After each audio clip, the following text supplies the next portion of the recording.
Bonjour à tous, bienvenue aujourd'hui dans cette petite capsule vidéo concernant la veille sociale et la veille au niveau de la paye. Donc dans un premier temps, le PMSS. Donc le PMSS qui va passer à partir du 1er janvier 2023 à 3 666 €, soit une augmentation de 6,90%. Le PASS, donc plafond annuel de sécurité sociale, va donc passer à 43 992 €. Deuxième petite actualité concernant les titres restaurants qui, comme vous le savez, à partir du 1er octobre, le plafond journalier d'utilisation est donc passé de 19 € à 25 €. Au niveau de la prise en charge de l'URSSAF, on est donc passé sur un barème d'exonération à 5,92 € pour la part patronale.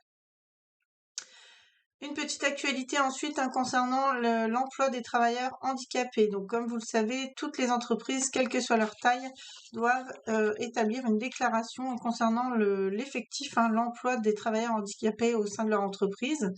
Donc cette déclaration obligatoire, plus communément appelée la DOETH, se fait généralement par le biais de la DSN.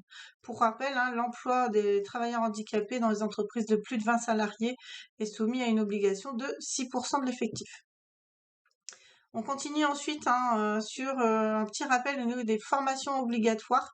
Donc, pour rappel, l'employeur a l'obligation d'assurer l'employabilité de ses salariés et également en fait de s'assurer du développement de leurs compétences et de leur maintien dans l'emploi.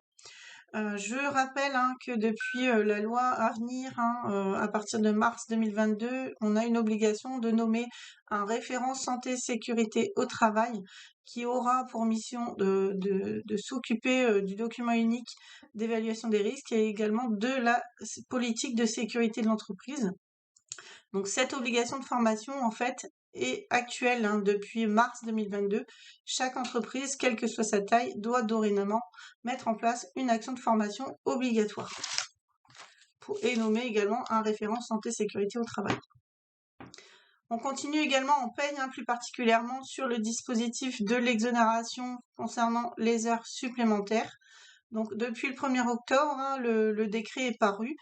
Pour les entreprises de 20 à 250 salariés, le dispositif, plus communément appelé la loi TEPA pour les entreprises de moins de 20 salariés, a été étendu et vous allez pouvoir du coup pouvoir bénéficier d'une exonération de 50 centimes par heure supplémentaire pour les entreprises de 20 à 250 salariés.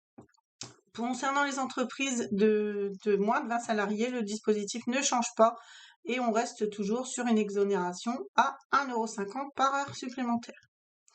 Voilà, c'est tout pour cette semaine. Donc, je vous souhaite la bienvenue pour une prochaine séance et puis je vous dis à bientôt.